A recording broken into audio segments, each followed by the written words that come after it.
que acabamos de ver en el primer momento, entonces, estamos cerrando el primer momento para poder ingresar al segundo. Vamos a ver como el corolario con el que cierra ese primer momento Kant, a ver si ahora lo podemos entender un poco mejor. Dice, cuando termina el primer momento, definición de lo bello deducida del primer momento. Gusto es la facultad de juzgar un objeto o una representación mediante una satisfacción o un descontento, sin interés alguno. El objeto de semejante satisfacción llámase bello.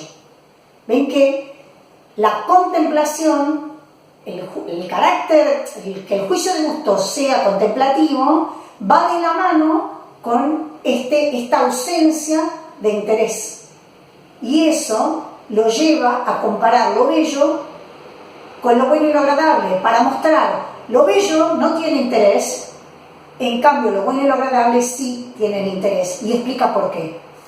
Uno place por medio concepto, otro cuenta con la existencia del objeto. Por el contrario, el juicio de lo bello, cuando decimos juicio de gusto, hablamos del juicio de lo bello, no precisa la existencia del objeto porque place con la mera representación. Sí, por eso está diciendo la facultad de juzgar una representación. Hasta ahí el primer momento. Pasemos al segundo momento, y en todo caso una aclaración en líneas generales, después vamos a ir más en detalle con ese tema, pero tengan en cuenta que en general Kant no trabaja demasiado, primero que nos da muy pocos ejemplos, con lo cual nos deja bastante solos en algunas relaciones, algunas reflexiones, porque siempre un ejemplo ayuda un poco, pero son muy poquitos los ejemplos.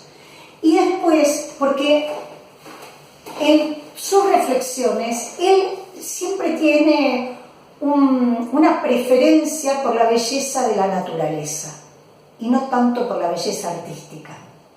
Entonces, cuando él habla de bello, habla de rosas, de pájaros, de cielos estrellados, pero raramente es raro que cite alguna obra de arte. Por lo tanto, todas estas reflexiones, piénsenlas siempre en términos de belleza natural. Dicen que Kant no sabía demasiado de arte, y muchas de las reflexiones que él nos ofrece pensando en belleza de la naturaleza, la teoría, las filosofías que lo siguieron, las aplicaron a la belleza creada por el hombre. Ahí ya les di un indicio también. Esto era, la belleza artística es la belleza creada por el hombre. La belleza de la naturaleza está en línea con lo que después le interesa trabajar, que es el juicio teleológico. Entonces, tengan en mente eso en principio para no confundirse, y obviamente no pongan a prueba Kant con productos Dada o de la vanguardia, porque justamente toda la vanguardia va a ser una reacción a muchos conceptos planteados por la estética kantiana.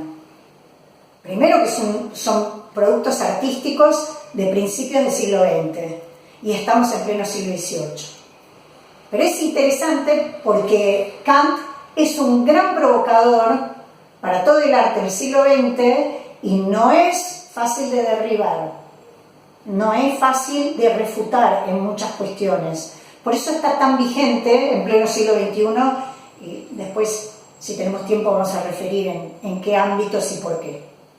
Segundo momento, es el segundo momento de la analítica de lo bello, que es el juicio de gusto o lo bello según la cantidad. Acuérdense que uno de los conceptos fundamentales era la universalidad subjetiva del juicio de gusto. Vamos a entrar y a ingresar en ese tema más lentamente, de a poco. En principio, podemos decir que en este momento Kant declara que lo bello es lo que, sin concepto, es representado como objeto de una satisfacción universal. Esta frase como fundamental. La leemos de nuevo. Lo bello es lo que sin concepto, eso nosotros ya lo sabemos, por el primer momento, ya sabemos que place sin concepto, y dice, es representado como objeto de satisfacción universal, que es válida para todos. Cree Kant que el que juzga, no lo anoté ahí, se los cuento, cree Kant que el que juzga se siente completamente libre con relación a la satisfacción que dedica al objeto. Esa satisfacción va a ser desinteresada también. No puede encontrar como base de la satisfacción condiciones privadas. Freno ahí. Fíjense, no puede encontrar condiciones privadas como base de la satisfacción. Quiere decir que lo que me provoca a mí la representación de una rosa, yo no puedo pensar que ese placer que voy a sentir es privado y que solo me pasa a mí. No es privado. Nos está declarando esto, que lo que sentimos frente al espectáculo del firmamento, de un cielo estrellado en una noche clara, sin nubes, imagínense en el medio del campo, miramos, tirados en el pasto, miramos el cielo, eso que van a sentir, esa satisfacción, ese placer, no es algo privado. Lo repito, entonces dice, el que juzga se siente completamente libre con relación a la satisfacción que dedica al objeto. No puede encontrar como base de la satisfacción condiciones privadas, alguna de las cuales su sujeto dependa.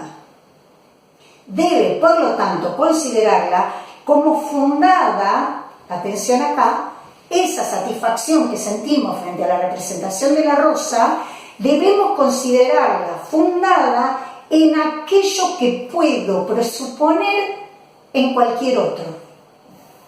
Es decir, te está diciendo que está fundada en algo que no es mío, privado, porque soy muy genial yo, o porque soy muy creativa, o porque tengo una sensibilidad maravillosa.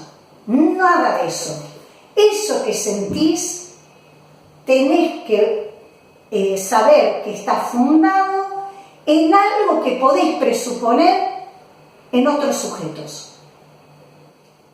Y sigue, algo que, esto es importante, no lo anoté, pero no puedo anotar todo, anoto como los islotes que son imposibles de esquivar, ¿sí? Para poder seguir el razonamiento, pero es importante que lo vean, que fundada en aquello que puedo presuponer en cualquier otro. Y dice que por lo tanto ese sujeto que siente placer cree que tiene motivo para exigir a cada uno una satisfacción semejante.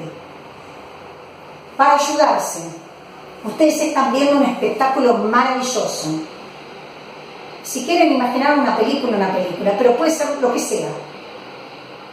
Ayúdense pensando en que es muy común que cuando uno está muy maravillado por un espectáculo, lo codea al de al lado y le dices, esto es maravilloso.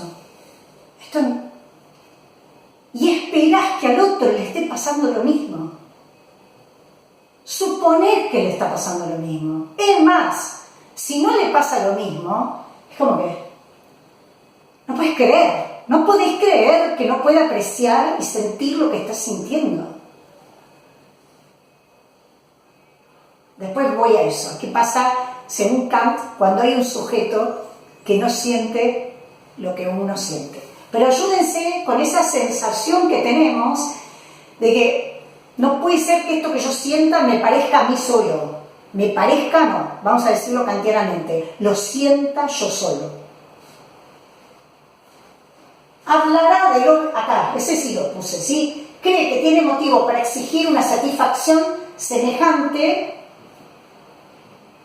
a cada uno, me faltó. A cualquier otro sujeto. a cualquier otro sujeto y a todos los sujetos. Hablará de lo bello como si la belleza fuera una cualidad del objeto y como si el juicio de gusto fuera un juicio de conocimiento. Frenemos ahí. Fíjense, hablará de lo bello como si, porque vos vas a decir que el cielo estrellado es maravilloso y es bello, y lo decís como si fuera una propiedad. Y hablarás de la rosa y de su rojo intenso y de sus pétalos y de la belleza de su composición como si fuera una propiedad o una cualidad, pueden decir si quieren, del objeto. Pero fíjense que dice como si, es decir, que no lo es. No, la belleza no es una propiedad del objeto. Porque si fuera una propiedad del objeto, yo no preciso un juicio de gusto para pensarlo. Con el juicio de conocimiento ya está. Porque si yo pienso que la belleza de la rosa es equivalente al color rojo de la rosa, entonces con un juicio de conocimiento es suficiente, un determinante. ¿Por qué la belleza se escapa? Porque no es propiedad del objeto para Kant. Sin embargo, hablo de la rosa o del cielo estrellado como si fuera, pero no lo es. Y dice, y hablo como si el juicio que estoy emitiendo fuera de conocimiento, pero no lo es. Que dejen pendiente la pregunta, bueno, pero si entonces no es una propiedad del objeto, ¿qué es la belleza? Dejémoslo ahí pendiente un segundito, un ratito. Acuérdense, para este segundo momento hay que tener presente que el juicio de gusto, el juicio estético, encierra una relación entre la representación del objeto y el sentimiento del sujeto. Por eso queda fuera la existencia, por eso no importa si el objeto está o no está, existe o no existe, porque me manejo con la sola representación. Vayamos a ver qué dice de lo agradable. Estamos pensando en términos de cantidad. Lo agradable, dice Kant, que cada cual reconoce que su juicio, fundado por él, está fundado por él, me falta el verbo ahí, está fundado por él en un sentimiento privado. Es lo contrario de lo que pasa con lo bello. En lo agradable, en lo agradable, cada uno tiene su gusto propio, el gusto de los sentidos, que le es propio. A vos te gusta el dulce, a mí me gusta lo salado. A mí me gustan las nueces, a vos te gusta el maní. Y no exijo que te guste, de la manera que exijo ese sentimiento de placer que va a fundar el juicio de gusto. Agradable, entonces, en lo agradable, cada cual reconoce que su juicio está fundado por él en un sentimiento privado, mediante el cual él dice que le place. Y cuando dice que le place el vino de las Canarias, se limita solo a su persona. Claramente coincidimos en que a muchos nos gusta la pizza, a muchos nos gusta el chocolate. Entonces, Kant dice, está bien, pero eso no es universalidad. Eso es una generalidad. Podemos hablar en todo caso de unanimidad. Coincidimos en que por lo menos culturalmente, en nuestra cultura, no solemos comer hormigas fritas. Pero sabemos que hay culturas que comen hormigas fritas y nos la quieren meter diciendo que parecen papas fritas, y son crocantes, y son tan llenas de proteínas. Lo mismo que comen otra serie de insectos que nosotros no comemos. Sin embargo, es raro que a alguien no le guste el queso, ¿no? Hay cierta unanimidad, pero él dice, esas son unanimidades, esas son reglas generales. Por eso hay excepciones. No es universalidad. Puede darse unanimidad entre los hombres, pero se trata de reglas generales, no universales. Si son reglas generales, son empíricas, es decir, son reglas a posteriori y tienen que ver con el gusto de los sentidos. Una cosa es el placer de lo bello, otra cosa es la satisfacción en los sentidos, que ya vimos que tiene que ver con el goce y con el deleite sensual. No tiene que ver con el sentimiento de placer. Lo bello, me pongo de este lado, dice Kant, es ridículo, oigan bien esto, grábenselo, porque esto es siglo XVIII, lo que vamos a leer. Esto es lo contrario de lo que siglo XX y siglo XXI sostiene, y lo que para nosotros, para ustedes, es como el sentido común de época, y lo damos como si fuera verdadero. Tenemos que tener claro que no es que es verdadero, sino que es el sentido común, la opinión general de la época a la que pertenecemos. Otras épocas no pensaban así. Quiere decir que muchas cosas que damos por obvias, bueno, no son obvias, son epocales. Pertenecen a la época que nos tocó nacer. Pero otras épocas no pensaron así. Entonces, fíjense, Kant dice, es ridículo que alguien diga, esto es bello para mí. No es bello si solo a él le place. Quiere decir que entonces, si yo digo, bueno, para mí es bello, ¿no? Acepto que para vos no, cada uno tiene su opinión, como nada más lejano. Si le place a uno y no le place al resto, no, algo está mal. Y Kant va a suponer, y ahora sí traigo algo que dejé pendiente, y es, si es bello para mí y no para el resto, no para mis semejantes, puede significar dos cosas, dice Kant.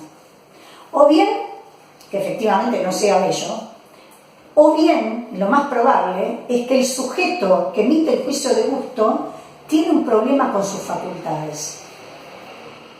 Y no está hablando de la lucidez, está hablando de cómo le operan en él la imaginación y el entendimiento, sus facultades. No tiene que ver con las facultades como si tuviera algún tipo de distorsión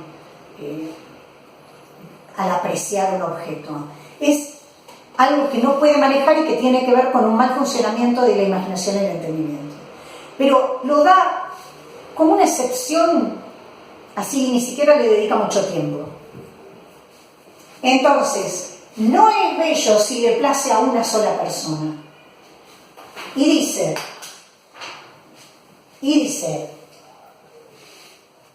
hablará de la belleza, el que aprecia la belleza, hablará de la belleza como si fuera una propiedad de las cosas.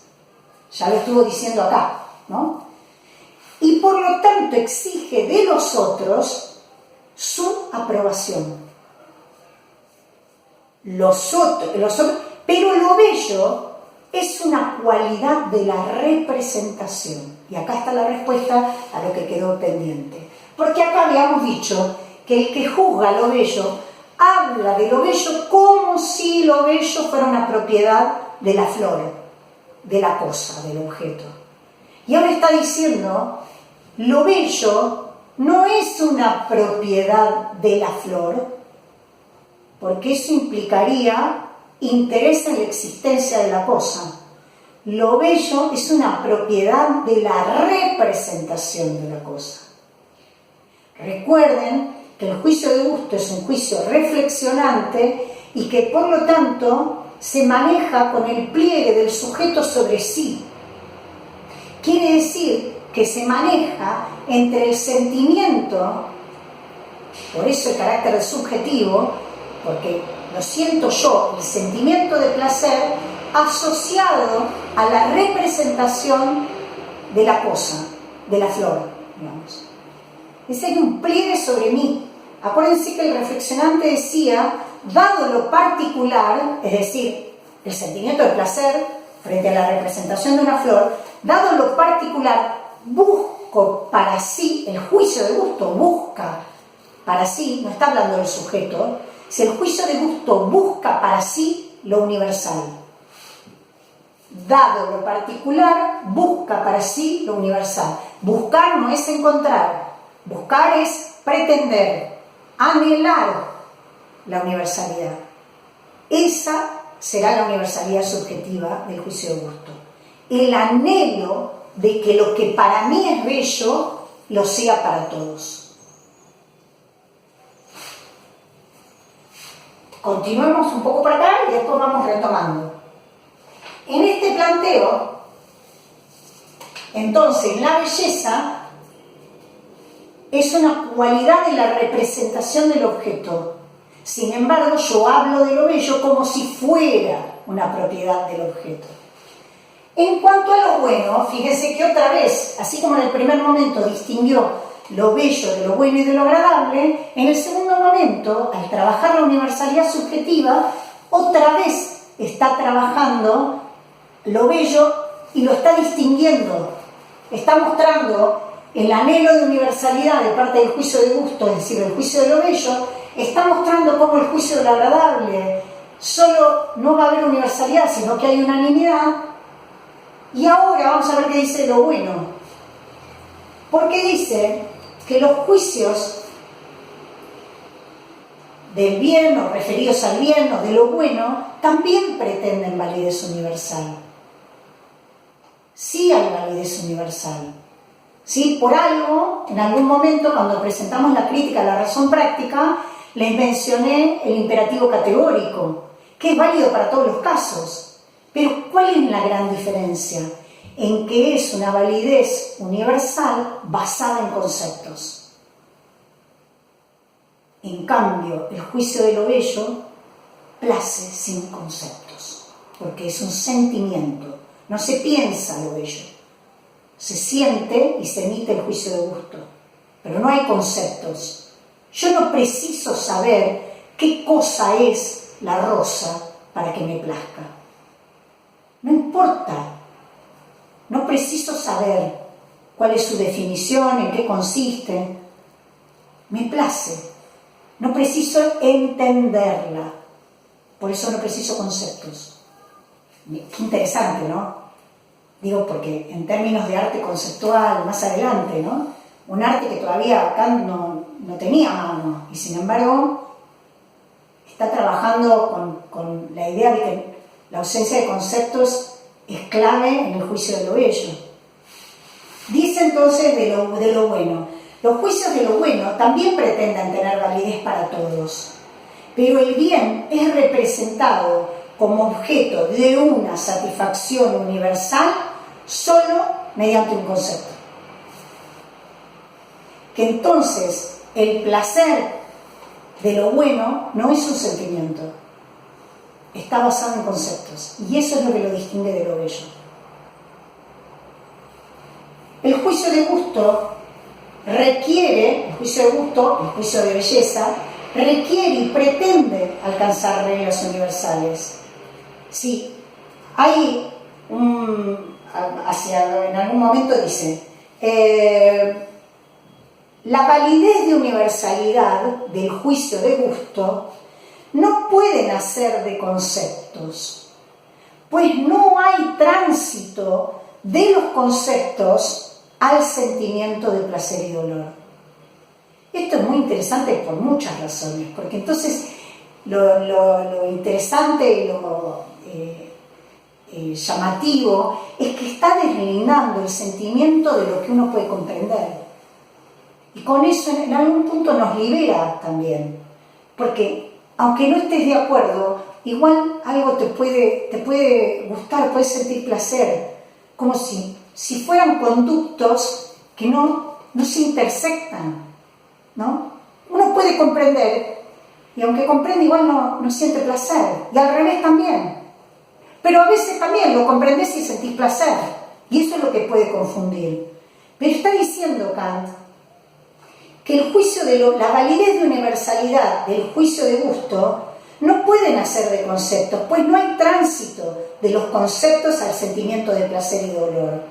Y dice, una pretensión de universalidad subjetiva debe ir unida con la conciencia de la ausencia en el juicio de gusto de todo interés.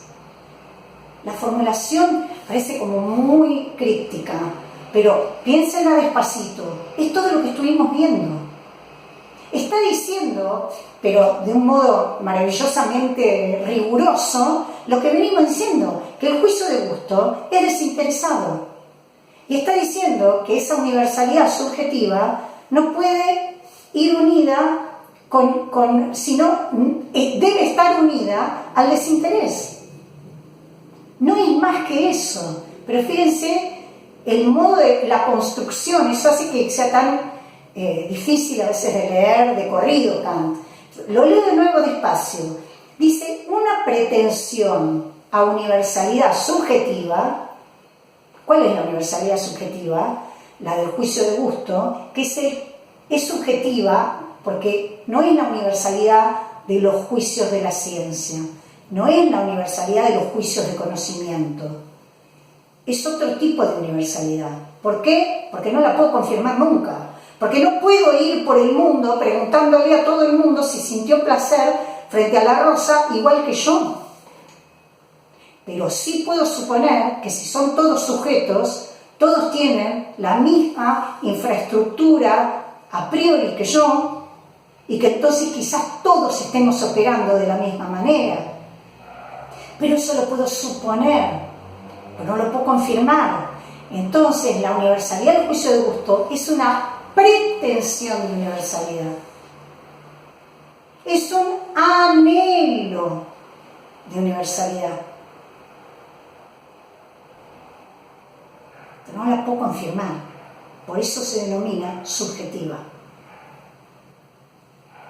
Una pretensión a universalidad subjetiva debe ir unida con la conciencia de la ausencia en el juicio de gusto de todo interés.